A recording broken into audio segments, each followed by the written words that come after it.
hoje a gente está aqui junto para conversar sobre aquilo que normalmente não falam para vocês.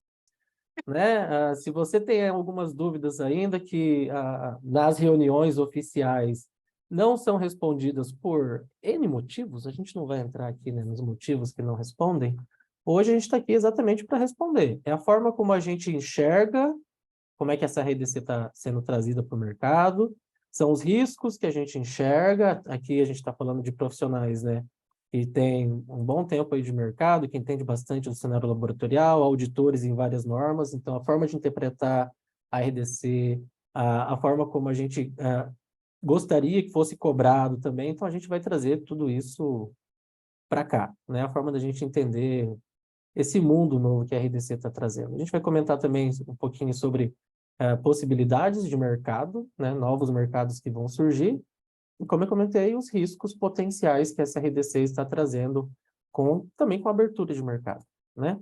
Inclusive que normalmente estão mirando no processo errado quando querem criticar a nova RDC. E a gente vai comentar um pouquinho mais sobre isso logo, logo, tá? Para quem não me conhece ainda, eu sou o Rodrigo, sou biomédico, atuo na área de laboratórios, principalmente na parte de qualidade e gestão já desde sempre, porque eu já entrei em laboratório na área de qualidade. Dos últimos anos para cá, tenho atuado como auditor PALC, já fui auditor trainee do auditor PALC, auditor externo, e depois optei para ir para a norma ONA e sou avaliador ONA desde então. Já tem alguns anos que eu estou nesse mercado. E aqui também para o bate-papo de experts, hoje tem a Elaine, né, que quem ainda não conhece, a Elaine vai se apresentar também. Elaine. Oi, pessoal, que bom que a gente está aqui nesse bate-papo. Então, para quem não me conhece, sou Elaine Faria, sou biomédica de formação, tenho uma jornada aí voltada para sistemas de gestão, sou auditora externa PALC, tenho toda a formação para ONA, equipamento, e a gente inverteu um pouquinho, né? O Rodrigo ficou com a ONA, eu fico com o PALC, e os dois se complementam em relação à formação e a gente se complementa em relação às normas de acreditação e de certificação.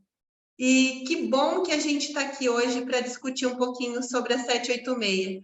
Aliás, né, Rodrigo, desde do dia da votação, a gente respira 786. A gente respirava 912, né? E a gente agora respira 786. Nós ficamos aqui conferindo voto por voto no dia da votação e a gente está aqui participando de todos os webinars, de todos os treinamentos. E que bom que a gente está aqui hoje para bater esse papo sobre a 786.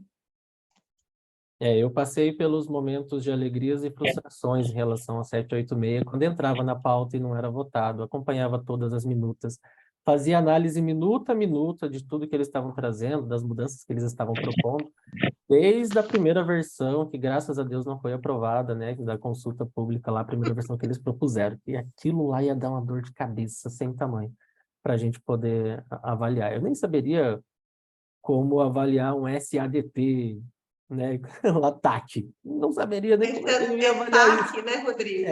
Não saberia avaliar um SADT TAC.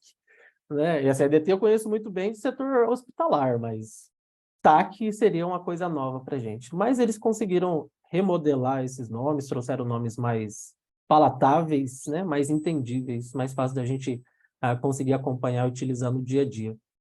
E trouxe aquilo que era esperado já desde o início, que foi a separação, a permissão de realização de exames de análises clínicas em outros ambientes, que antes não era normatizado, vou dizer aqui normatizado, mas já era realizado. Então, a norma veio para normatizar todo esse processo, ou seja, todo mundo agora tem regras a cumprir para poder realizar exames de análises clínicas nos serviços que foram, de fato, autorizados, né? E aí a gente tem... Começamos já, Elaine, você acha? Começamos já na separação dos serviços? Rodrigo, eu acho que sim, o pessoal vai entrando, a gente vai bater esse papo aqui e outros virão, né? Porque a nossa ideia é continuar batendo papo, né, Rodrigo? E acho que a gente já pode começar, o pessoal está entrando. Então vamos lá. Comece aí já. Vou lá, né? A separação da RDC trouxe ali 3 tipos de serviços para a gente. Serviço tipo 3, nada de novo, né? Nada muda, é o que já funcionava. Trouxe a categoria ali do serviço tipo 2, que é exclusivamente posto de coleta, né? Com algumas possibilidades e limitações, deixamos bem claro isso, que também é regulação. Já era feito, a gente sabe que tinha posto de coleta que já faziam alguns exames, só não era regulado. Agora, existem regras para que o posto de coleta consiga realizar esses exames.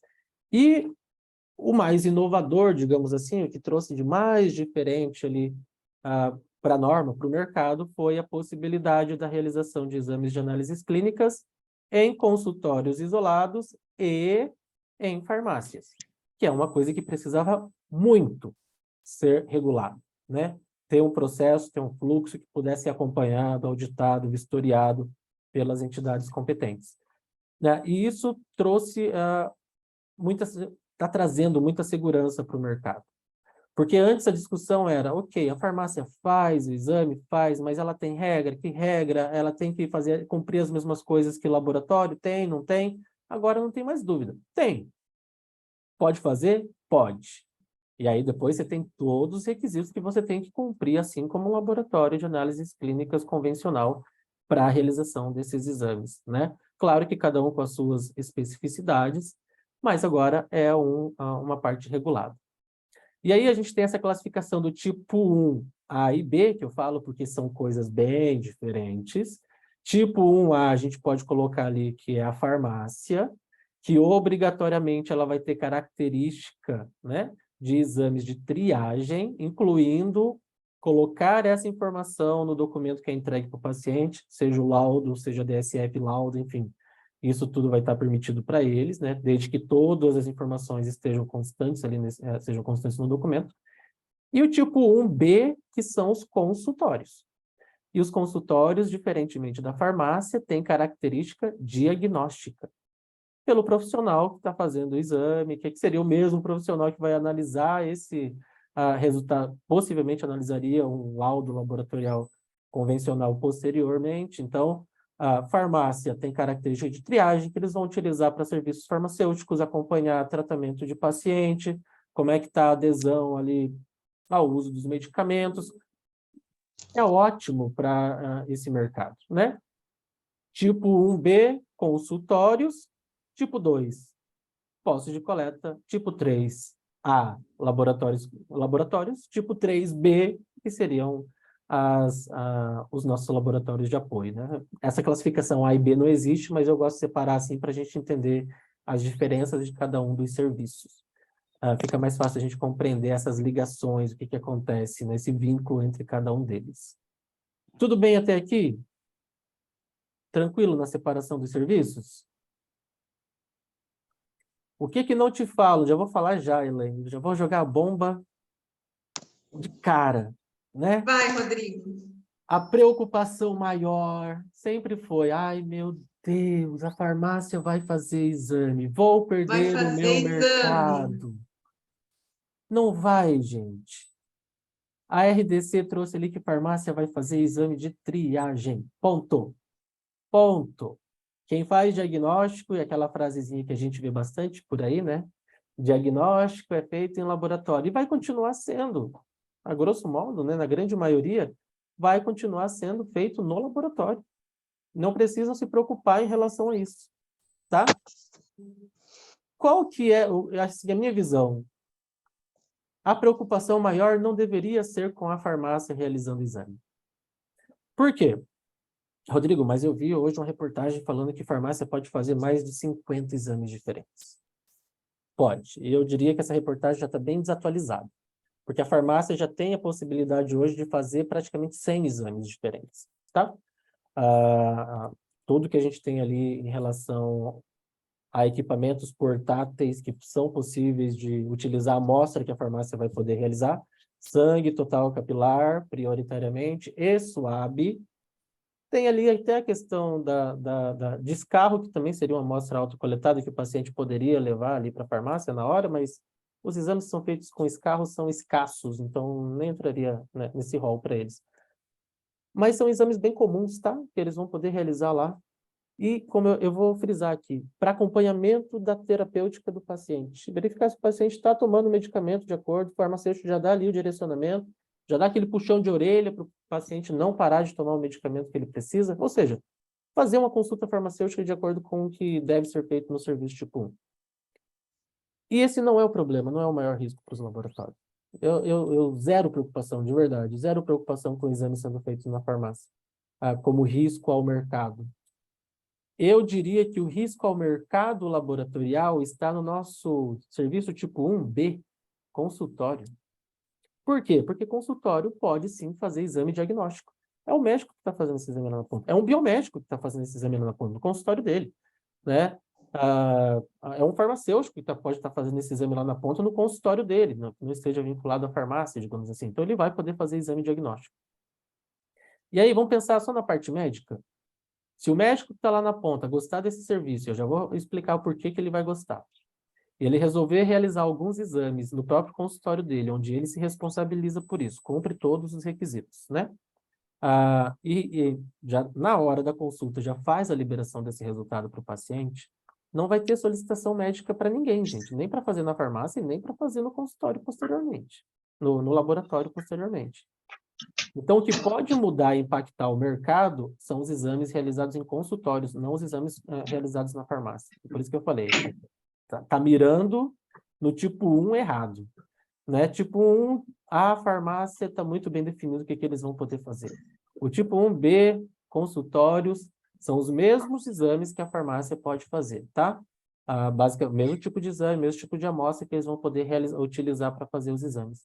Mas se o profissional da área de saúde, médico ou de outra área que esteja habilitado a fazer o exame no seu consultório, fizer esse exame lá, não tem pedido médico, não tem pedido de requisição de exame para o laboratório, nem para a farmácia. Então, o Ô, risco Rodrigo, de A e B desculpa, estão ali. Oi. desculpa, entrei aqui, né? Assim, se você está brilhante aí e a gente fica, o pessoal ainda fica preocupado com essa história de farmácia, a gente já passou disso, né? E a gente precisa enxergar a oportunidade de negócio em supervisão das farmácias também, né? Esse Nós temos a expertise em relação aos processos do sistema de gestão. Então, a gente é uma oportunidade maravilhosa de agregar a esse serviço de farmácia a gestão específica, né, e adequada, com segurança, pensando sempre na segurança do paciente, no risco e na segurança do paciente. Então, a gente conversava um pouquinho antes da abertura aqui, eu falei, Rodrigo, e sobre... Ele falou assim, nossa, a gente ainda está falando sobre isso? Sim, tem gente que ainda fala muita coisa sobre a farmácia, se o tipo 2 pode mandar para o tipo 3, enfim. Sim, a gente vai falar muito sobre isso, e essa história da farmácia que vai tirar o campo do laboratório não vai, né? Primeiro porque no laudo precisa constar que é um teste de triagem, né?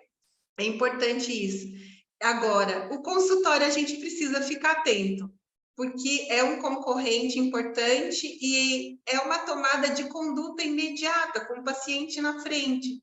Então, isso é bem bacana e a gente precisa ficar atento a esses... A gente está olhando para o lado errado, a gente tem que buscar o olhar para os consultórios, realmente. Elaine, Obrigada, Rodrigo. tem um ponto importante, a Juliana até trouxe aqui, né? A gente já ia falar sobre isso, mas já que ela puxou, eu já vou trazer. Tá, mas o paciente leigo, ele vai olhar para o exame feito na farmácia e vai falar, isso aqui serve, né? Gente, a gente tem um mundo, um universo, um caminho muito longo ainda para o paciente entender que ele vai poder fazer esse tipo de exame na farmácia. Eu faço uma diferença aqui assim, ó. Qual que é a diferença do exame sendo feito na farmácia e o mesmo exame sendo feito no consultório? Da farmácia é uma mudança cultural. Serão anos e muito trabalho, muito dinheiro investido em marketing para que a população entenda e comece a aceitar que ele tem outros exames que não COVID, glicose, perfil lipídico, e alguns exames mais básicos que ele vai poder realizar na farmácia. É uma mudança cultural. E a gente sabe que mudança cultural demora muito tempo para poder acontecer. Já realizar o exame no consultório é uma mudança de processo. Isso acontece de hoje para amanhã. Porque a partir de amanhã o médico pode simplesmente, não, paciente, você não precisa fazer o exame lá no laboratório, a gente faz aqui na hora. E durante a consulta eu já vou te passando o resultado aqui, já vou vendo todos esses pontos contigo em relação à sua saúde. Você não precisa nem marcar o retorno depois, porque nessa consulta de 1 hora vai ser definitiva. Consulta, né, semiologia, avaliação do paciente, exame, diagnóstico, tratamento. Em 1 hora o médico vai conseguir fazer tudo isso. Por isso que eu falo, existe essa diferença de mudança cultural, é a população entender que ele pode ir na farmácia buscar algumas outras soluções. E uma mudança de processo, que é o médico de hoje para amanhã resolveu colocar o exame no consultório dele. Entende a diferença que a gente vai ter aí nesse processo? Não é uma coisa de hoje para amanhã que a farmácia vai estar fazendo milhões de exames. Gente, eles fizeram muito Covid porque foi facilitado, teve muita repercussão de mídia em cima disso. Os outros exames, você não vê a TV falando tanto assim, não tem tanto interesse. Você vai ver uma reportagem ou outra, de vez em quando, você vai ver uma publicidade ou outra da rede farmacêutica, né? Mas você não, é uma cultura que você vai ter que mudar uma população inteira, porque ele vai parar de ir num lugar que ele está acostumado, que é o laboratório, que ele já conhece, que ele já confia, que ele tem todo o histórico de vida dele lá, que ele sabe que ali ele pode pegar o resultado e levar para o médico, para ir numa farmácia fazer um exame que ele nem sabe que esse exame existe lá. Então, é uma mudança ainda muito longa, é um caminho estreito e muito longo a ser percorrido. Já no consultório, se o médico, a partir de 1º de agosto, quiser colocar exame lá, que aí vai estar tecnicamente liberado, ele pode começar a colocar exame já no consultório para poder realizar. Então, nessa questão de risco em relação ao mercado, não é a farmácia que representa o maior risco, tá? Vai ter exame sendo feito na farmácia, a gente não tem dúvidas disso. Agora, o consultório é uma mudança mais séria. E aí você pode pensar, tá, mas médico vai fazer teste rápido? Vou falar, não vai. Não é teste rápido que o médico vai fazer. Médico não confia em teste rápido.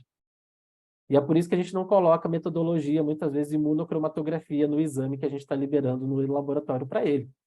Né? Porque se a gente colocar, ele vai olhar o resultado e não gostei desse resultado, vai em outro laboratório fazer exame em outra metodologia. Mas a gente tem aí, eu estava comentando isso com a Elaine essa semana. Olha aí a bancada, a mesa que vocês estão. Mesa básica de computador, 1,20 m, né? 1,20 m por 60, 1,20 m por 90, uma mesa de computador básica. Em uma mesa como essa, com os equipamentos que a gente já tem no mercado hoje para fazer exame com sangue, amostra, né, por punção digital, a gente já tem mais de 70 exames possíveis de serem realizados em equipamentos diferentes, em uma mesa do tamanho de uma mesa de computador, que é o tamanho da mesa que o médico tem no consultório dele. Né? Muitas vezes um pouquinho maior, um consultório mais decorado, enfim, né? Então, não pensa que ele vai fazer teste rápido ali. O que a gente chama de teste rápido, que agora não tem mais essa terminologia, né? É exame de análises clínicas. Não tem mais a terminologia teste rápido. Pensa que ele vai utilizar equipamento para poder fazer. E esse é o risco do mercado, o médico gostar disso e começar a fazer lá, né, esses exames. E essa movimentação já está acontecendo, não para exames, porque ainda não estão atentos a esse novo mercado. Mas o consultório médico, de médicos mais novos principalmente, ele tem deixado de ser apenas um consultório, lugar que a pessoa vai lá, faz a consulta e vai embora. Já existem diversos cursos e treinamentos e ensinamentos para os médicos, para eles colocarem outros procedimentos. Vacina é uma delas. Né? E o pessoal está mostrando quanto que o médico pode ganhar com uma sala de vacinas no consultório. Imagina se ele conseguir, na hora que o pessoal começar a falar, dele fazer exames no consultório. O quanto ele vai conseguir lucrar a mais. Sabe por quê? Tem uma diferença do que o médico pode fazer no consultório dele, principalmente quando é conveniado, particular. Particular não se fala, né? Ele vai cobrar do particular o valor que ele quiser e o paciente, dependendo do paciente, vai querer pagar. E pronto. Agora, quando a gente fala no convênio, o médico ele não precisa necessariamente falar que ele está lançando um exame de análises clínicas que você recebe tão pouco do convênio. Ele pode colocar o exame que ele está realizando como procedimento. E procedimento ele ganha muito mais. Se ele lançar lá na guia, que é um procedimento dentro do consultório, e tem alguns procedimentos que ele pode utilizar para isso, ele vai ganhar mais do que o laboratório ganha fazendo o exame, tendo que colocar o nome do exame para o convênio poder pagar. Então, a gente tem que ficar atento a essas mudanças de mercado, né? O que que pode acontecer lá dentro, o que que não pode acontecer nesse movimento. E aí, ok, Rodrigo, ele vai fazer teste rápido, que ele está liberado para fazer por conta só? Não vai, né? Ele vai querer usar equipamentos mais confiáveis, de marcas famosas, né, de indústrias muito grandes, para poder fazer esses exames. E é aí que entra você, dono de laboratório, para auxiliar o médico nesse procedimento. Por quê? A RDC deixou clara. Se você quiser fazer o que a gente chama de teste rápido, né, imunocromatografia, pode fazer. Que os exames visuais, né? Agora, se você lá no seu consultório ou na farmácia quiser realizar exames através de outras metodologias, com uso de equipamentos, você vai precisar obrigatoriamente do serviço de supervisão de um laboratório tipo 3. É aí que você entra. Nova possibilidade de mercado que até então não existia. É você fazer um acordo com os médicos ali da sua região para ser supervisor desse processo sendo realizado lá na ponta por ele. Né? Então, você vai garantir a qualidade do exame que ele está fazendo lá na ponta. E, claro, vai ser remunerado por esse serviço. Contratos e acordos que é o que a RDC traz ali na questão de contratualização. Oi, Elaine. Eu estou aqui, né, desesperada, porque eu estou vendo aqui as mensagens, né?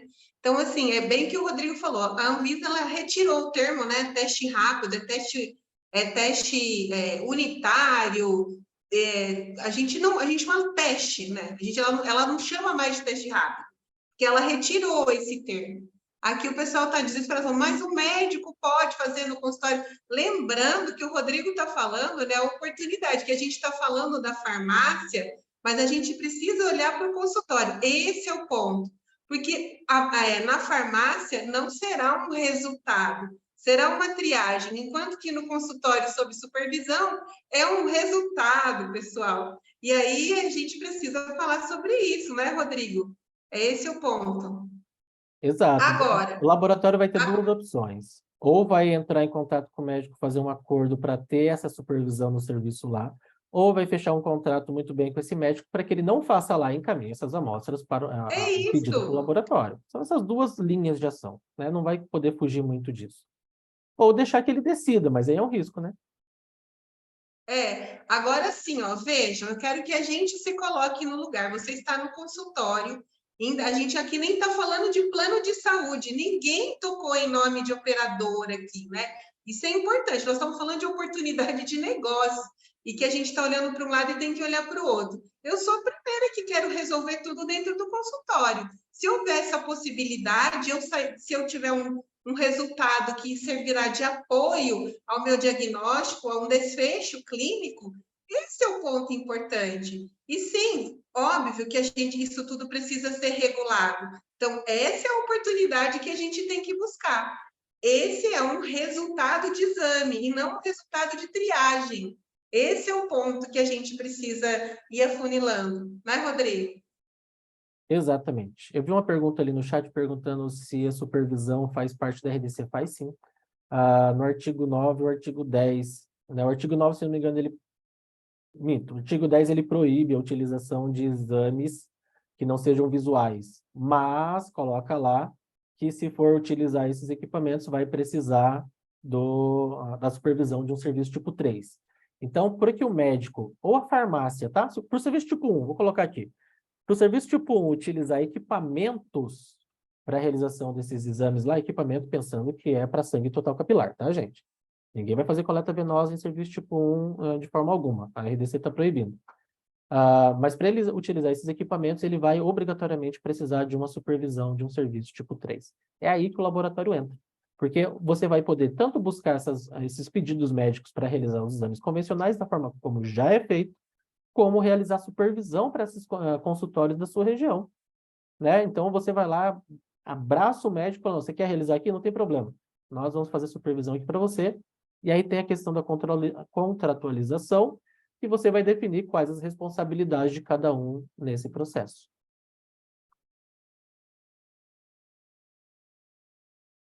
Tamir está colocando aqui uma situação, na verdade, né? Clínicas de oncologia, serviços de imagem que necessitam de exames, né, com maior rapidez.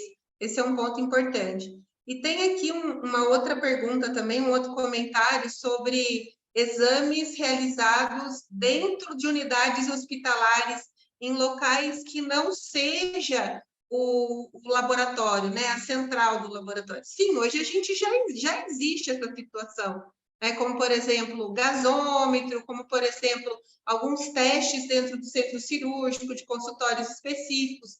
Então, hoje o assunto, não sei se vocês participaram do webinar hoje, então, hoje ficou um pouco caracterizado como isso também é um serviço itinerante. Sai de dentro do laboratório e vai para um outro local dentro da instituição, dentro do hospital, mas sob a supervisão do laboratório. Esse é o ponto, né? A gente sempre tem que pensar nisso. E a gente não está falando de contratualização aqui quando sai dentro do mesmo hospital, porque pertence ao mesmo local. Isso ficou bem claro no treinamento de hoje, também no webinar de hoje. Então, esse é um ponto que a gente precisa se atentar também. Lembrando, gente, qualquer serviço tipo 1, tipo 2 também, não, mas principalmente tipo 1, que vai querer fazer exames, tanto no consultório quanto na farmácia, a parte de gestão, controles, eles têm que realizar da mesma maneira, tá? Tem ali as especificidades que eu comentei, né? Você não vai usar esses testes, vamos falar teste rápido aqui, o controle é feito de maneira diferente que você faz o equipamento convencional de bioquímica, por exemplo, né? Você valida como a norma está trazendo, valida lote e remessa. Você não vai fazer um teste todo dia. Vou fazer passar o controle aqui todo dia no meu teste para ver se ele ainda está válido. Lote e remessa. Então, o fluxo de controle é diferenciado para tipo 1, mas tem que existir registro, porque a vigilância vai cobrar essa documentação, como já tem cobrado. Nas farmácias, principalmente em alguns estados que os estados já liberaram a realização de exames, as vigilâncias já cobram as documentações de controle, tanto interno quanto externo, tá? Então, isso já é uma realidade. Ele já tem feito isso há meses. Então, isso só vai crescer na questão dessas necessidades, dessas documentações para o serviço tipo 1, independente se vai ser farmácia ou consultório. E a gente precisa pensar o número o número de oportunidades que virão a partir dessa publicação. Porque agora tornou oficial o que era oficioso, eu gosto de dizer isso, né? Então, assim, hoje a gente não tem absolutamente nada regulado em termos de operadora, e a gente não está falando isso. Agora, em termos de custo, como eu estou vendo aqui os comentários, a gente não está pensando no custo de a gente está pensando no desfecho para o paciente, no benefício daquele paciente no local do atendimento. Esse é o ponto. Quando a gente pensa, né, quando a gente tem uma quantidade, uma oferta boa de serviço nas grandes cidades ou até em cidades bem organizadas, mas a gente precisa pensar nas cidades pequenas, nas cidades do interior. Então, isso tudo é um benefício. E agora está regulado, está oficial o que era oficioso. Sim, pode ter exame, resultado de exame? Pode, com supervisão. Eu posso fazer um teste na farmácia? Posso, mas é um teste de triagem, não é um resultado de exame. E a gente segue a vida. E a gente tem que olhar agora as oportunidades de melhoria para o paciente, as oportunidades que quem vai ganhar é o paciente, porque a gente sabe fazer. Então, a gente pode agregar esse serviço também. Agora, eu não tenho dúvidas que quem ganhou foi o sistema de gestão fortalecido, que na RDC 302, os elementos de gestão, eles eram pincelados na RDC 302. Agora, na 786, são requisitos core, né? São artigos que permeiam a legislação como um todo. Então, o tempo todo a gente fala de qualidade, o tempo todo a gente fala de cuidado, qualidade, segurança. E esse é um ponto bem importante que não pode ser esquecido do ganho dessa legislação. Sim, nós vamos ter dor de cabeça? Sim, tem alguns artigos que a gente vai ter muita dor de cabeça, porque a gente está aprendendo e a gente precisa, né, entender a motivação desses artigos ou desses incisos, enfim. Mas sim, na grande maioria, a gente ganhou a qualidade e segurança. da operação da medicina laboratorial, ela teve um ganho muito importante com a publicação da 786.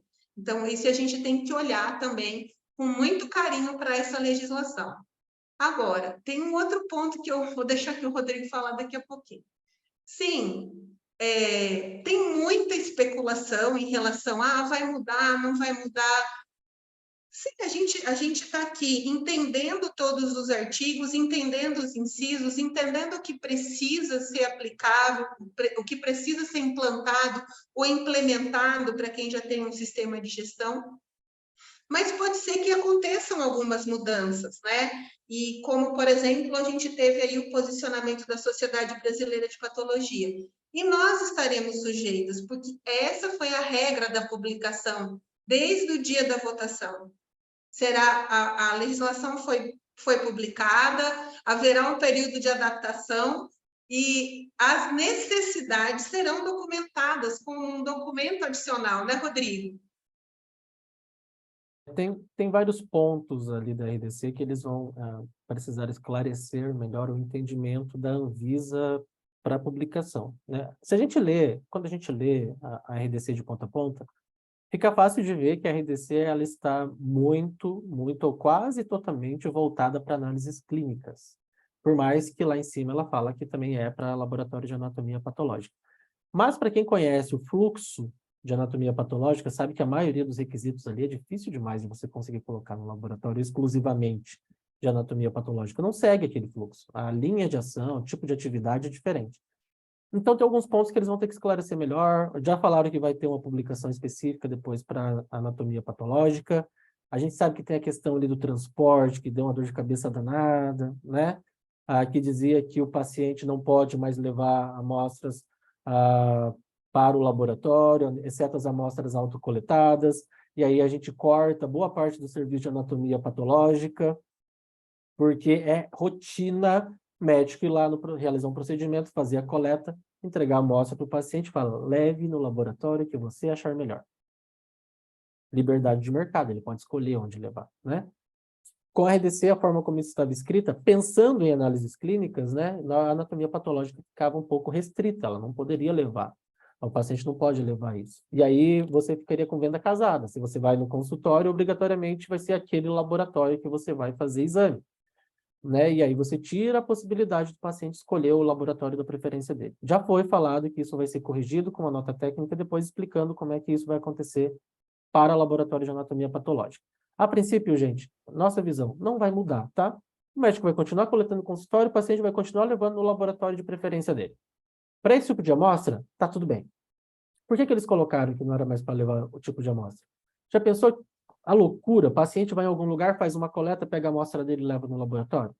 Você não tem condição nenhuma no seu laboratório de saber se aquela amostra realmente é dele, né? Não faz parte do nosso fluxo, enquanto laboratório de análises clínicas, ter esse tipo de amostra sendo trazida de outros lugares, pelo próprio paciente, né? Por isso que foi colocada essa solicitação, essa questão ali de proibir o paciente de levar amostras não autocoletadas.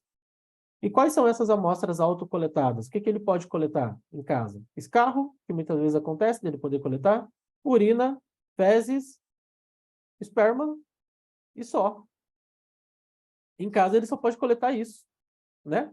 É isso que ele vai poder fazer. O restante, ou é numa central para fazer a coleta, ou no laboratório, ou numa clínica, consultório, enfim, é um outro profissional que vai poder fazer essa coleta para ele. Então, fica bem claro, sangue ele vai ter que coletar sempre no seu laboratório, ele não vai poder levar a amostra de um lugar para outro. Amostras de anatomia patológica, ele vai ter ainda a liberação de escolher qual laboratório ele quer levar para poder fazer esse exame. A Anvisa vai conseguir corrigir esse ponto, porque fica claro que ali foi pensado em análises clínicas e não em patologia, né? Em relação ao fluxo de trabalho que normalmente acontece. Aí eu vou pensar, teria como lá o laboratório fazer um acordo com os consultórios, falar, ó, a gente passa a buscar aqui a amostra, o consultório tem um acordo com vários, né, laboratórios para poder fazer? Até poderia. Mas a Anvisa vai tentar corrigir isso para evitar conflito com o Código de Defesa do Consumidor, que é onde o cliente tem o poder de decisão de onde realizar o serviço, né? Então é isso que eles estão pensando agora nesse momento. Outros tipos de amostras, né, principalmente as amostras nobres, eles vão ser coletados em serviços especializados.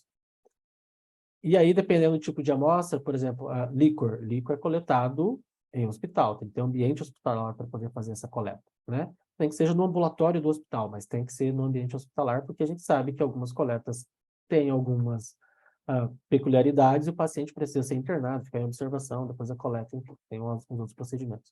E alguns outros materiais também vão precisar de um local específico para poder fazer essas coletas. Então, na questão da amostra, vai trabalhar em relação a isso, né? Se for amostra comum de laboratório, vai ter que coletar no laboratório.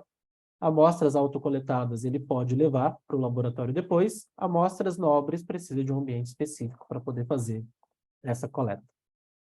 Vou aproveitar e vou comentar já a respeito da questão do tipo do frasco terciário, né, que tem ali na RDC. Deu uma confusão no 110 início. artigo 110. Deu uma confusão ali no início, porque se você for olhar lá no artigo 6, que tem as definições, ele fala secundário, e na RDC, no constante, lá ele fala terciário, né? Parece que foi erro de digitação, mas eles falaram que não foi. A gente comentou hoje em alguns grupos a forma de você poder fazer isso sem que os dados fiquem ali disponíveis na caixa para todo mundo ver. Primeiro, você pode colocar o material, se você quiser imprimir tudo isso, a listagem, colocar na caixa, pode colocar no envelope lacrado, fechado, né, do lado de fora ali, que você não consiga ver o conteúdo do material impresso. Também você pode colocar o que a gente estava comentando, que é você colocar um QR Code. E através do QR Code a pessoa vai ler, se tiver acesso e liberação, acessar a lista completa desses materiais que estão ali na caixa. Então, hoje existe possibilidades para isso.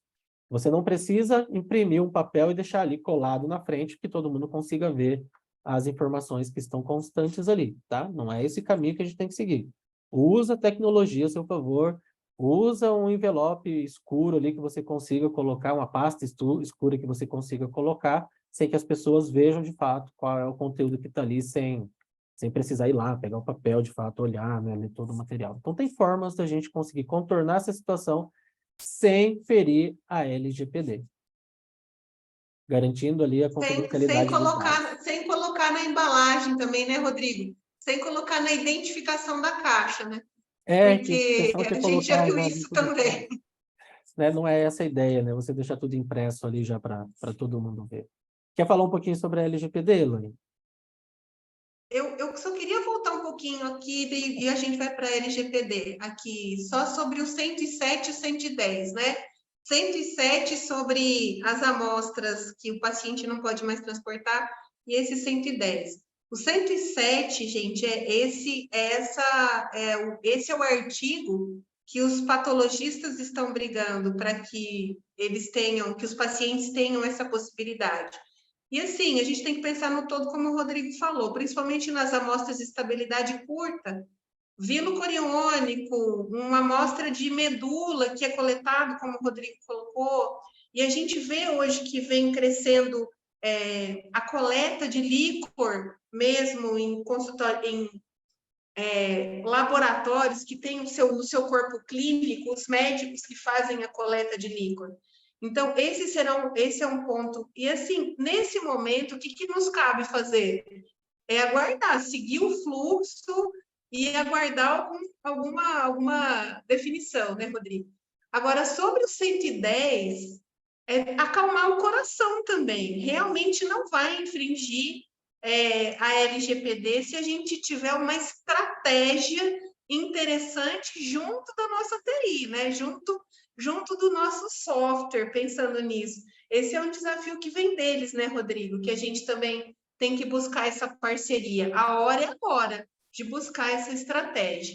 E já que a gente falou sobre a LGPD, que você perguntou, então a LGPD é toda sua. Se é que existe algum artigo ali que a LGPD não esteja permeada ou transbordando ou ali respingando em algum artigo ou inciso, né?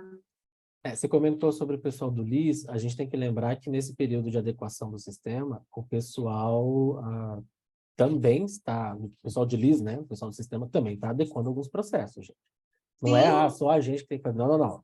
Pode ter não é certeza que assim, né? A todos gente eles tem que ter estão ali, calma.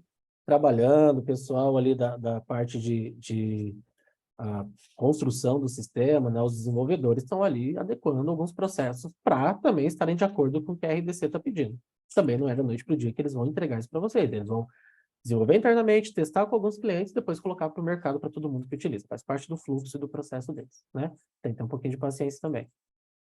Na questão da LGPD, a gente sabia que a gente vem falando de LGPD desde 2018, na área de laboratório. E antigamente, eu digo até dia 5 de maio, o pessoal falava, mas em laboratório isso não vai dar certo, em laboratório não vai pegar. Isso aí vai ser responsabilidade do LIS, já ouvi até isso, né? E agora está na RDC. Agora não tem mais para onde fugir, né? Simples assim. Não tem mais para onde fugir. Se você não queria implantar no seu laboratório a LGPD e adequar os processos, porque achava que não ia funcionar, agora, se você não adequar, além de você estar infringindo uma lei federal, você ainda está também entrando em uma infração sanitária, porque está na RDC que o seu laboratório tem que implantar os processos relacionados à LGPD. E vou dizer assim, não é fácil, tá? Estou sendo o mais sincero possível aqui com vocês. Não é fácil e não é rápido você implantar LGPD em um laboratório. Leva, no mínimo, quando um trabalho é bem feito, quando tem muita gente, muitas mãos ali para poder fazer, no mínimo 6 meses para implantar a LGPD no laboratório, tá? É um processo, se olhar ali, longo, né, independente do tamanho do laboratório. Claro que tem laboratório que vai conseguir, vai precisar de mais tempo, porque tem mais processos, mais interações, atende em mais lugares, tem mais médicos relacionados, tem mais colaboradores, né? Aí você vai precisar de mais tempo para poder adequar os seus processos. Mas agora não tem mais aquele, posso deixar para depois? Não, você tem até o dia 6 de novembro para poder implantar agora vários processos dentro do seu laboratório, que é o prazo final de 180 dias para adequação em relação à RDC. Como ela já está puxando a questão da LGPD, é o prazo que você vai ter, porque se a vigilância resolveu passar em dezembro no seu laboratório, ela vai cobrar. E aí você vai ter que dizer o que você está fazendo ali para adequar o seu laboratório em relação à LGPD, fora todos os outros requisitos, né? Rodrigo, mas a vigilância vai ter a capacidade de cobrar? Eu vou dizer, se for pelo padrão que a gente vê, não.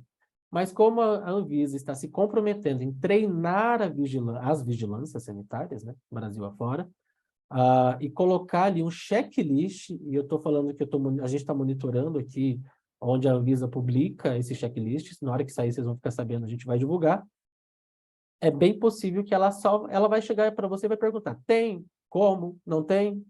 E risca. É isso que ela vai ter que fazer. E aí, se você falar, não tem implantado, não conseguir comprovar, ela vai colocar como um item ali, deixar o outro termo, que você vai ter 30 dias para poder adequar o seu processo. É assim que vai funcionar. Ela não precisa entender o que é LGPD, o que você está fazendo. Ela vai querer que você demonstre isso para ela, se tem, se não tem, né? Se sim ou se não. Se tem, como é que você está fazendo? Se não, você tem 30 dias para poder adequar o seu processo ao item. Porque agora ela vai poder nomear isso ali, né? Pontuar. Então, é um ponto que a gente precisa estar com bastante atenção. Existem outros. Como a Elaine falou, a norma, essa RDC, ela veio muito gerencial qualidade. Muito. O que para a gente é ótimo, porque a gente via muitas das coisas ali apenas em normas de acreditação. E, de repente, a RDC está colocando isso como obrigatório. Vamos pensar lá, educação continuada. Qual laboratório que tem processo definido e cumpre o processo de educação continuada? É requisito de RDC agora. Se você for olhar, eu vou lançar um desafio aqui. A gente está com 71 pessoas assistindo aqui. Chega no laboratório amanhã, vê o seu PGR e o seu PCMSO. Dá uma olhadinha nesses 2 documentos que você tem por obrigação ter ali, porque é trabalhista, né? Dá uma olhadinha. Na grande maioria deles, lá no finalzinho, tem uma tabelinha de treinamentos obrigatórios para a empresa. A gente não costuma olhar. Mas se está nesse documento como treinamento obrigatório, é preciso cumprir. Porque se você não cumprir e o Ministério do Trabalho eventualmente bater no seu laboratório fazendo uma fiscalização, ele vai querer ver. E se você não conseguir comprovar que você realizou aqueles treinamentos ou que está no seu cronograma de treinamentos anual, ele pode te autuar. Trabalhista. A gente não está nem falando de RDC aqui. É trabalhista por causa do seu PGR e PCMSO. Então, dá uma olhadinha para ver. Tem empresas que não colocam mais, tá? Tem empresas ali de medicina do trabalho que vai elaborar esse documento para você, segurança do trabalho que vai elaborar o documento, eles não colocam mais a parte de treinamentos. Mas, na grande maioria dos casos, ainda tem uma tabelinha lá com os treinamentos obrigatórios anuais para ser realizado no laboratório. Se você tem mais de 20 colaboradores, você precisa ter CIPA, e aí você tem uma lista infinita de treinamentos para poder fazer. Né? Não vou nem entrar no detalhe da CIPA aqui, porque são questões trabalhistas que a gente tem que garantir. Isso aí foge um pouquinho, né, a questão da RDC. A gente tem que estar atento a esses itens. Então, ó, já falamos ali LGPD, já falamos ali da questão dos serviços, né, riscos e oportunidades de mercado. A Elaine agora com certeza vai falar um outro ponto muito importante. Vai lá, Elaine. Muito bem. Vamos lá, gente. Então, assim, contribuindo aí com o que o Rodrigo falou, sobre a educação continuada. E tem um artigo específico que ela não define como treinamento, ela define como um programa de educação permanente, programa. E a gente precisa ter essa comprovação, né? Eu gosto de trazer os termos da RDC para a gente já ir se acostumando, que a gente precisa se familiarizar com esses termos, que são 40 conceitos já no primeiro capítulo, e desses 40 conceitos que foram ali publicados, 12 são novos, que a gente precisa incorporar no nosso dia a dia. Então, a gente chamava, né, da educação continuada, a gente chama agora de Programa de Educação Permanente, o nosso PEP. E Rodrigo falou sobre o PGR, a biossegurança é forte na RDC 786 também. Então, é preciso compreender toda a segurança, todos os capítulos e todos os artigos que falam ali sobre a biossegurança, e isso tudo precisa estar documentado.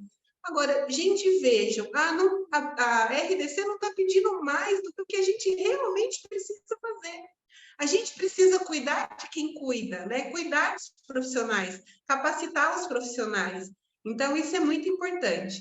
Outro ponto muito importante que a gente já falava bastante nessas normas de acreditação, como o Rodrigo falou, é sobre a Notivisa, a qualidade dos produtos que são utilizados no laboratório. Quem é acreditado é obrigado a manter, e quem não é acreditado já deveria ter, porque isso não é uma característica que fala sobre a tecnovigilância, né, da qualidade dos produtos que são utilizados pelo laboratório. E hoje nós temos 2 artigos que falam especificamente sobre a qualidade dos produtos, que a gente precisa realmente ter um processo para notificar queixas técnicas dos produtos com defeito. Nós estamos aqui num grupo grande. Quem aqui tem implantado dentro do seu laboratório um processo para comunicar defeitos para a Anvisa dos produtos? O que a gente faz? A gente reclama para o fornecedor, mas a gente não documenta essa situação. Então, isso é muito importante. E é óbvio que eu não poderia deixar de falar sobre o nosso PGQ, o nosso Programa de Gestão da Qualidade, que tem como carro-chefe gestão dos riscos, né? Ou gestão de riscos. Sim, agora a gente tem uma legislação específica para laboratório que contém no seu escopo gestão de riscos, e é claro que vai agregar aí para a segurança do paciente. Então, é um artigo bem completo, bem abrangente, e como eu falei, ele permeia todos os artigos e incisos dessa norma, porque a cada 3, 4 artigos que a gente fala sobre a RDC, a gente tem uma forma de controle dentro daquele processo. Né? Pensando nos elementos do sistema de gestão, eu gosto de falar, né? Os elementos do sistema de gestão, a gente abre a nossa caixinha, equipamento, segurança da informação, pessoas, etapa pré-analítica, pós-analítica, analítica, isso tudo faz parte do nosso sistema de gestão e também muito bem documentado. E eu vejo um ponto em relação a esses artigos, eu não vejo nenhuma dificuldade. É hora da gente, né, documentar aquilo que a gente ainda não tem. É muito difícil imaginar que em 2023 que a gente não tenha procedimento documentado para padronizar um determinado processo. Então, isso não é uma dificuldade. Esse é um ponto de melhoria também. Então, toda essa parte que documenta os processos do laboratório, a gente precisa trazer uma tranquilidade e não tem nenhuma dificuldade. Gerenciamento de riscos, talvez a gente tenha um pouco de dificuldade para quem nunca falou sobre esse processo. Mas não é nenhum bicho de 7 cabeças. A gente precisa perder o medo e começar a falar sobre o assunto e não mais negligenciar esse assunto. Então, a gente, primeiro ponto, precisa reconhecer: tem um risco inerente em cada uma das atividades que a gente executa no nosso dia a dia. Então, a gente precisa identificar qual é esse risco, definir o nosso mecanismo de controle e como a gente vai monitorar. E para monitorar, eu preciso medir, né, para saber se as minhas barreiras estão efetivas. Outro ponto importante, indicadores. Então, ela traz, né, Rodrigo, a RDC, a 786, ela traz os indicadores.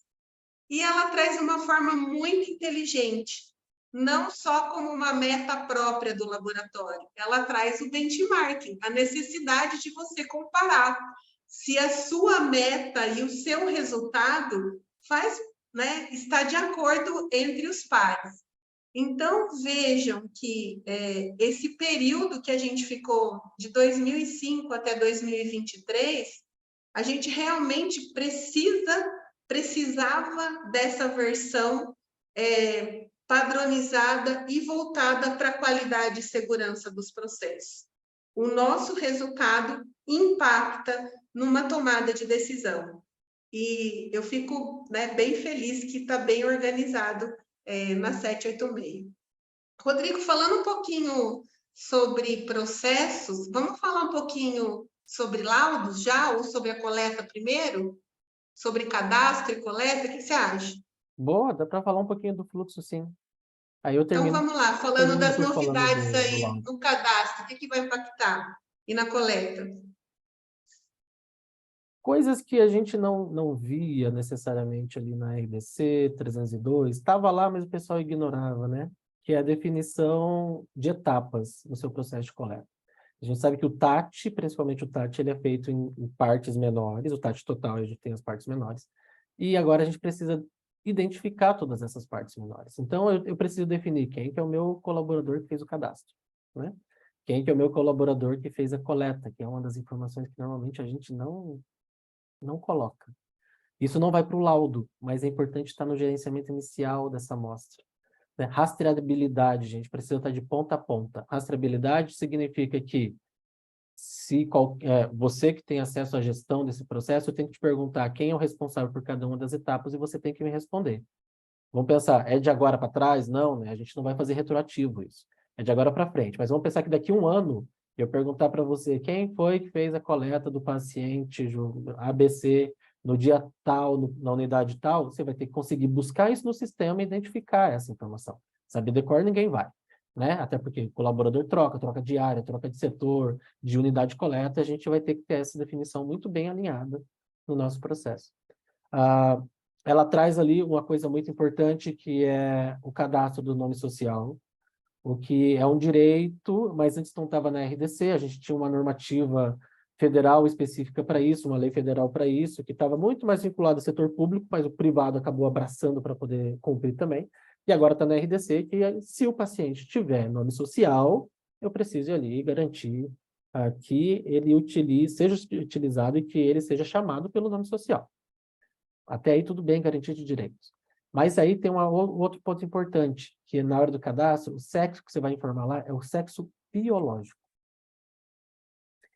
Isso é um ponto importante porque, ao você cadastrar o sexo biológico, tem sistemas que os parâmetros da emissão do laudo são definidos pelo sexo que você cadastra, né, que você informa ali já no registro. Então, se você coloca ali sexo masculino, ele vai sair os intervalos de referência do sexo masculino. Tem sistema que coloca geral, mas tem sistema que é parametrizado.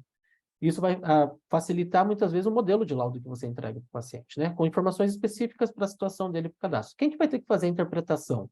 Se aquele resultado de exame está de acordo para a situação, por exemplo, de um paciente trans. O médico tem que fazer essa interpretação. É ele que está acompanhando o tratamento, é ele que sabe qual era o valor que deveria ser em situações fora da transição, qual é o valor que ele espera para aquele momento da transição do paciente, até o momento que ele espera atingir no final da transição, né, no futuro. Então, o médico vai ter que saber acompanhar essas interpretações. E os médicos que trabalham com essa questão de transição, eles têm já os parâmetros deles definidos no consultório. A gente não tem essa informação no laboratório. A gente só tem hoje as nossas bases de intervalo de referência A e B, né? É isso que a gente vai continuar tendo até que a gente tenha mais intervalos de referências diferenciados que a gente consiga utilizar. Então, gente, é garantia de direitos do paciente. Se ele chega com o nome social, documento ali, informando que gostaria de ser chamado pelo nome social, ele tem que ser chamado pelo nome social, de ponta a ponta, no atendimento. E no laudo tem que aparecer o nome social dele também. O que mais, Elaine? Bom, outro ponto que é um pouquinho crítico, que vai dar um pouquinho de trabalho, é sobre o QNES das unidades de coleta, né, Rodrigo? Isso vai dar um trabalho, porque precisa, né, deve constar no laudo o QNES da unidade de coleta, assim como o QNES do laboratório que executou o exame, então isso vai dar um pouquinho de trabalho. Então, isso tudo vai ter que estar, a gente precisa pensar lá já no cadastro, como é que a gente vai condicionar esse QNES para que o laudo seja composto.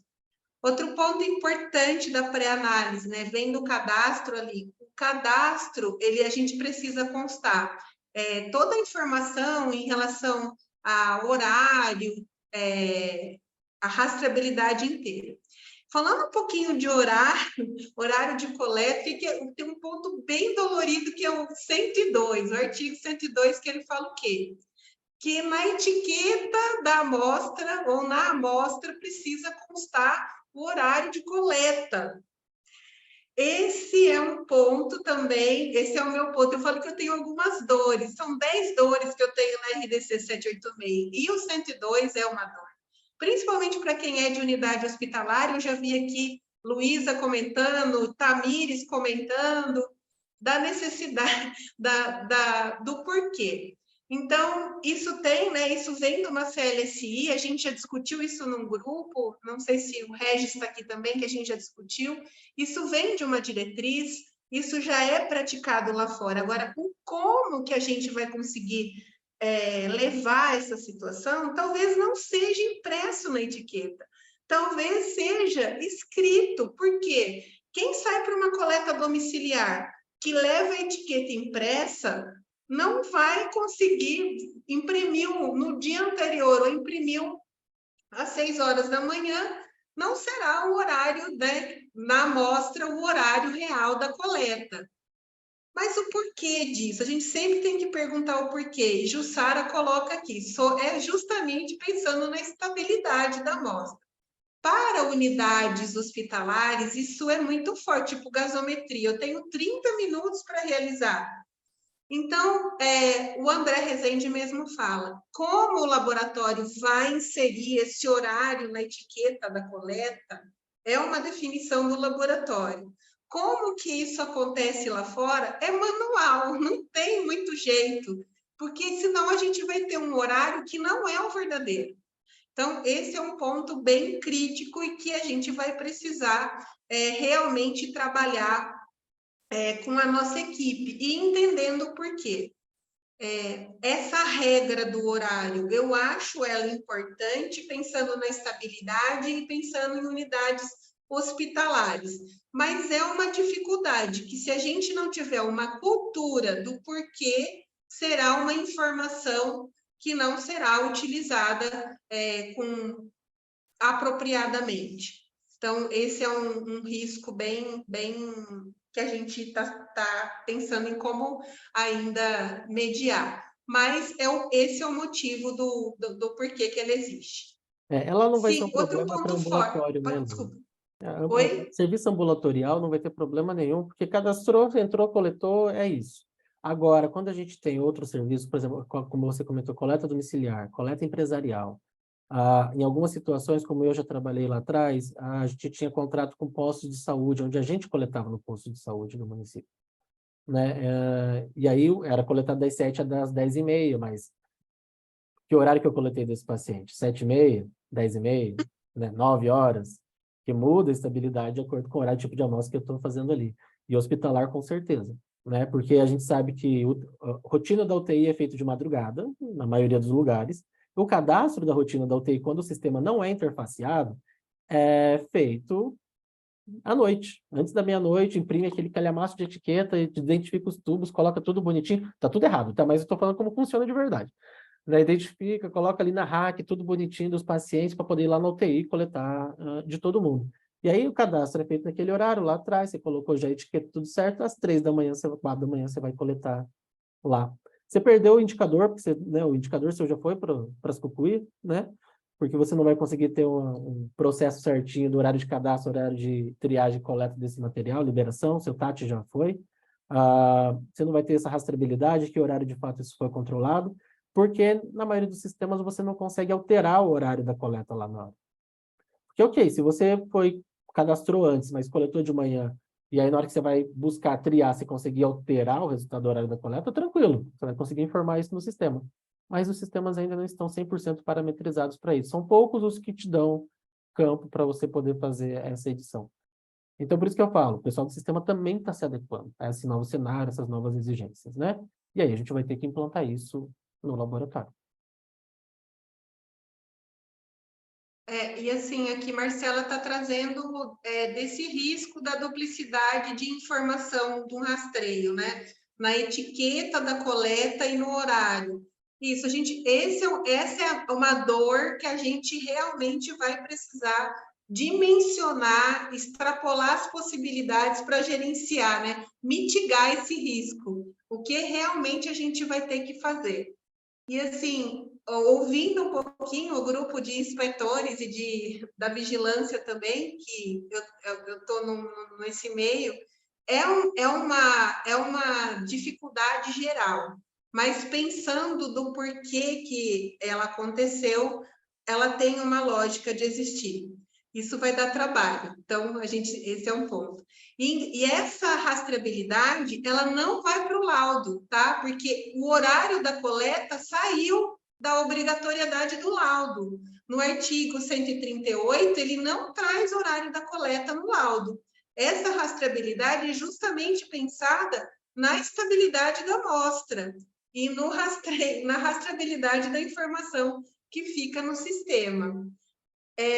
Outro ponto que a gente precisa entender que, pensando no risco, a gente não vai abandonar o horário no laudo, quem é de hospital, que coleta uma gasometria meia-noite, 2 horas, 4 horas, 7 horas, é importantíssimo que aconteça esse horário. Então, são alguns pontos que, a depender da característica do nosso serviço e da característica do exame, a gente não vai abandonar pensando no risco. E está tudo bem.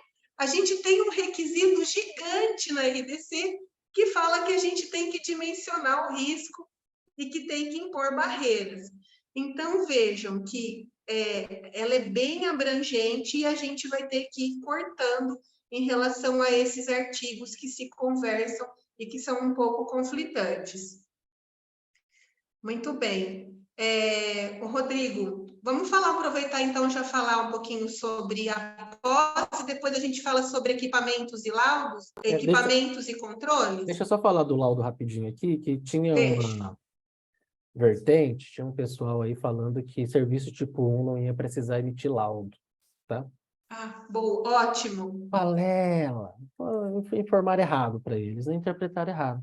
E assim, o discurso era, não, mas a RDC não fala. Serviço tipo 1 precisa emitir laudo. Eu falei, meu argumento, o contra-argumento era exatamente na mesma linha. Mas ela também não fala que o serviço tipo 3 precisa emitir laudo. Você pode procurar lá na RDC inteira, não está lá, o serviço tipo 3 precisa entregar o laudo para o paciente. Você não vai encontrar essa frase. Né? Não tem. Por quê? Porque a partir do momento que ele fez... Eu separo a RDC em dois grupos, né? Definição de serviços, onde ela tem ali os primeiros artigos, serviço tipo 1, 2 e 3, estrutura, serviço tipo 1, 2 e 3. Ou seja, classificou? Classificou. Entendeu o que é 1, 2 e 3? Entendeu. A partir daqui, é tudo para todo mundo, exceto casos bem particulares, né? E ela resume, ela fala o serviço que executa exames de análises clínicas. Pode ser serviço tipo 1, pode ser serviço tipo 2, pode ser serviço tipo 3.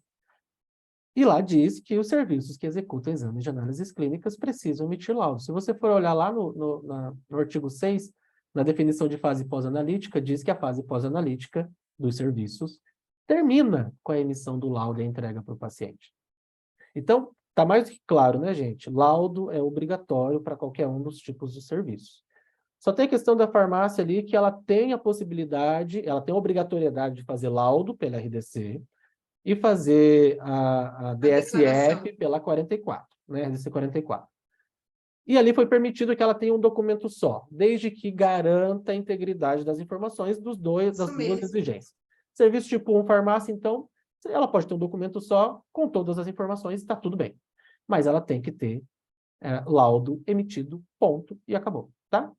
Então, esse é um outro ponto importante para entender. O pessoal fala, mas serviço tipo 1 vai ter mais facilidade. Não, foi um banho de água fria nas farmácias. Significa farmácia, você quer fazer exame? Quero. Você vai ter que fazer tudo que o laboratório faz, meu amigo. Bom, é isso, né? Você quer fazer, você pode. Você quer fazer, você pode, está aqui agora regulamentado, mas agora tem regra. E agora você vai ter que cumprir essa regra para poder realizar os exames aí na sua farmácia. Segue aí, Elaine. Ô, Rodrigo, e o apoio? A gente precisa colocar o nome do apoio no laudo? Precisa. Lá no artigo, eu não vou lembrar qual é o artigo agora. Eu não decorei os artigos ainda, gente, eu ainda vou decorar. Né? Mas ele fala que tem que aparecer o nome do laboratório que realizou o exame, tá? Então não adianta só falar foi realizado no laboratório de apoio. Você vai ter que falar foi realizado no laboratório de apoio ABC. Você vai ter que colocar essa informação lá. Eu sei. E aí gera uma complicação, né? Até falaram hoje na reunião da Anvisa. Você manda para o apoio A manda para o apoio B manda para o apoio C para poder fazer esse exame. O que vai aparecer no dado do apoio A, né, que é o seu? Gente, para o laboratório que você mandou. Porque todos esses vão ter que emitir laudo, certo?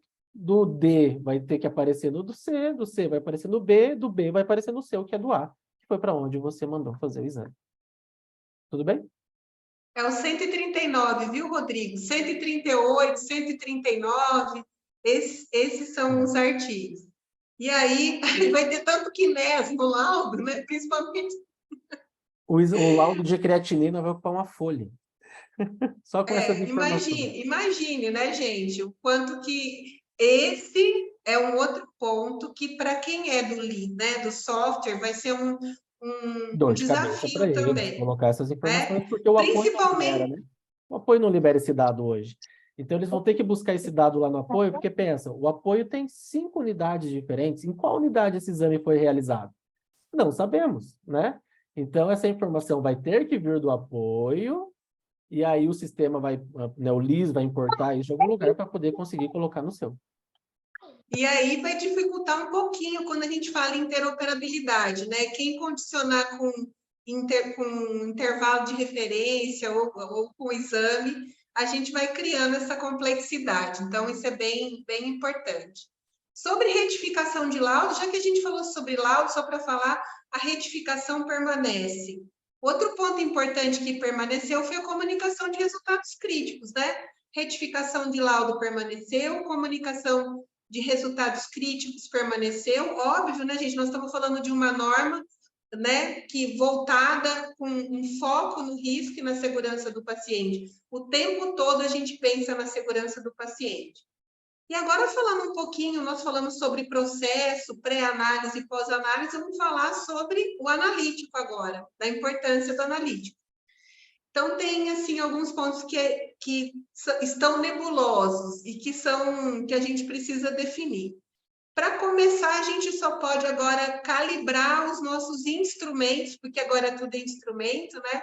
A gente só pode calibrar o nosso instrumento num laboratório que tenha uma acreditação, que seja acreditado e que esteja lá no site.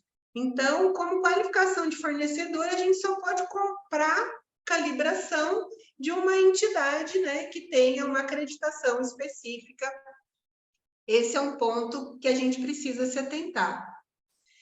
E o outro ponto, falando um pouquinho de controle de compra, de fornecedor, nós vamos falar sobre o controle externo. O controle externo, que era por exame, agora é por equipamento, que é como está na RDC.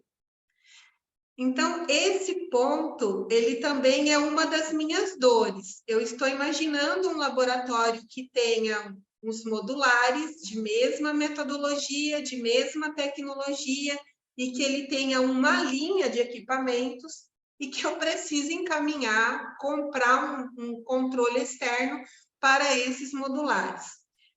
Eu já fiz várias perguntas, já a resposta é sempre evasiva, já mandamos por e-mail, né, Rodrigo? E a gente está aguardando ansiosamente o plantão de amanhã, né, que promete o tirar dúvidas dessas minhas 10 dores, tá? Que estão todas documentadas. Então, esse é um ponto, porque eu até entendo o controle externo para metodologia e tecnologia diferente, porque isso já era uma coisinha que ficava aqui, mas para a mesma metodologia e tecnologia, para o mesmo exame, fica um pouco redundante e a gente tem protocolo para isso, para fazer essa harmonização. Isso pensando em controle externo. E sim, a gente precisa pensar, tem inadequação, tem que abrir investigação, porque essa norma traz o quê? Registro de não conformidades. Graças a Deus. Então, o que que a gente precisa? Algum desvio do processo precisa ser registrado. Se houver algum desvio, precisa ser registrado, precisa haver uma investigação e as ações precisam ser promovidas. Eu estou trazendo aqui no controle externo, né, gente? Mas é para todos os processos que permeiam a RDC como um todo. Rodrigo, e agora outro ponto importante é o quê? Validação de lote e de remessa. Falando agora um pouco sobre controle interno. Não sei se você quer falar um pouquinho disso, Rodrigo. Isso aí para teste rápido vai ser super tranquilo, né? Porque chega ali uma caixinha para a gente com 20 testes, você vai validar aquela remessa, aquele lote daquele material que está chegando. Se tiver mais remessas, ou seja, você tem um lote longo lá com o fornecedor, você comprou 2, 3 meses seguidos e veio caixinhas do mesmo lote, cada remessa uma validação diferente, para garantir que aquela remessa que você está recebendo está de acordo com os conceitos e preceitos de qualidade que você definiu para o seu laboratório. Isso precisa estar registrado, né? Isso aí a vigilância vai olhar na hora de fazer vistoria. Graças a Deus vão parar de olhar pintura de parede e controle de temperatura, né? Tem mais coisa para a gente, mais importante para a gente poder observar nas fiscalizações. Você falou temperatura, eu lembrei de um ponto importante, máxima e mínima, que agora é obrigatório conter temperatura de máxima e mínima. Então, mais um ponto para a gente ficar atento, né? Que as temperaturas precisam ser registradas pensando no monitoramento completo. E como eu gosto de falar, o porquê, qual que é o propósito? Pensando no monitoramento para a gente garantir a qualidade dos insumos e dos artigos que precisam desse monitoramento. E, por fim, né, acho que a gente falar do controle interno, né, fechando um pouquinho aqui, ele traz, sim, a necessidade da definição do gerenciamento da especificação da qualidade. Não é mais, tem controle sim ou não. A gente precisa gerenciar o desempenho analítico. Então, abriu-se o leque. A gente deixa de passar controle e falar, está dentro ou fora? Está dentro como? Está fora? Está fora quanto? Por quê? Então, a gente precisa ter todo esse processo de gerenciamento, registro, rastreabilidade, tratamento de inadequação, ou seja, a vida como ela é, que em 2023 ela veio muito bem pontuada dentro dessa legislação. Embora tivesse, né, uma ventilação dessa necessidade lá na 302 de 2005, muitos ainda se recusavam a promover esses registros e essas melhorias, e agora ela vem incorporada. Então, como eu falei, a gente tem qualidade do 1 até o último artigo, inciso, até a última letra. Então, a gente respira a qualidade, pensando nos riscos de cada atividade e pensando no impacto do serviço laboratorial de anatomia patológica, né, num desfecho clínico. Gente, eu sei que se a gente fosse ficar falando sobre a RDC aqui, a gente poderia passar horas e horas e horas comentando É, sobre ela, né? Não dá para a gente comentar tudo aqui num bate-papo de 1h15 que a gente já tá indo.